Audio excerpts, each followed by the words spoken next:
AI can build apps, AI can write code, so why should you learn Flutter? First, let's talk about AI. AI is amazing. I use it every single day.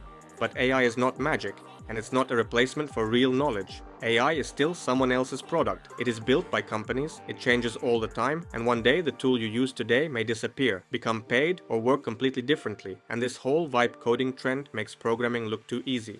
Yes, AI can generate a website. Yes, it can generate an app. But as a developer, I can tell you one thing. It also makes a lot of mistakes. The difference is that I can see those mistakes. I know when the code is wrong. I know what to ask, what to fix, and how to guide it. And that comes from knowledge. So AI becomes powerful only when you understand the fundamentals. If you know Flutter, Dart, architecture, Git, and databases, AI can help you move much faster. But if you don't understand the basics, you are not building with AI. You are just guessing with AI. So in this video, I'll show you the exact roadmap I would follow if I had to start learning Flutter again. And if you follow this roadmap step by step, you'll avoid wasting months jumping between random tutorials. Let's get started.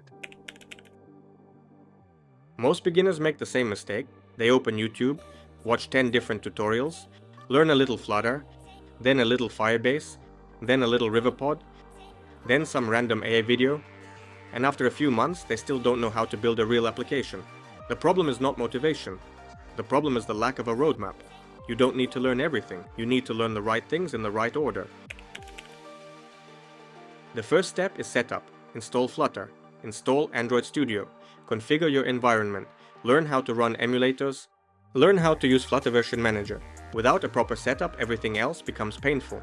If you haven't completed these steps yet, check the videos already available on this channel. After the setup is complete, it's time to learn Dart and Flutter basics. Start with Dart fundamentals, variables, functions, collections, and classes. Then learn async and await, streams, and null safety. You don't need to become a Dart expert, but you must understand the language you are using every day. After that, move to Flutter basics.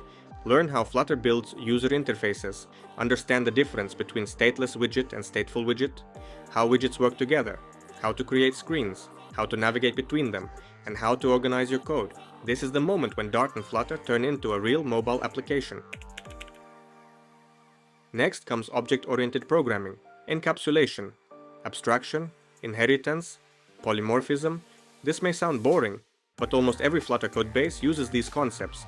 The better you understand OOP, the easier architecture becomes later. Now it's time for Solid. This is where many developers start writing cleaner and more maintainable code. You don't need enterprise-level architecture yet. Just understand the basic ideas behind Solid. Trust me, future you will thank you. Then, learn Git. Every real company uses Git. Learn Git init, status, add, commit, push, pull, branch, and merge. You don't need to memorize every command, but you should be comfortable working with Git every day. Now things start getting interesting. Once you understand Flutter, Dart, OOP, and Git, it's time for architecture. And later, I'll show the architecture I personally use in production projects. Architecture is what separates small demo apps from real applications. Next, you'll learn how applications communicate with servers, REST APIs, JSON, error handling, authentication. This is where your applications start working with real data. After that comes local storage, SQLite, Floor, Hive, caching, offline support, because real applications don't always have internet access. Then we'll learn design patterns, factory, observer, strategy, and several others. Patterns help solve common problems using proven solutions. Now it's finally time for state management, provider, Riverpod, block, qubit. Many beginners rush into this topic too early, but once you reach this point, state management becomes much easier to understand.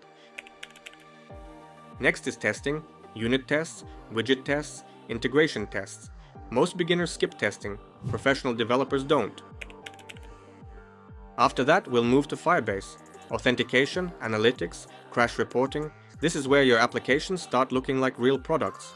And this roadmap doesn't end with Firebase or testing. At the end of this journey, we're going to build something much bigger, a real production-ready Flutter application, from idea validation, to design, to architecture, to Firebase, to testing, to analytics, to monetization, and finally to publishing on Google Play and the App Store. Everything step by step.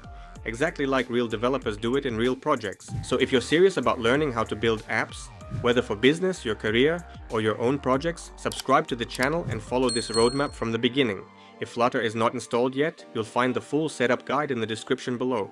Now let's move on and learn the fundamentals of Dart.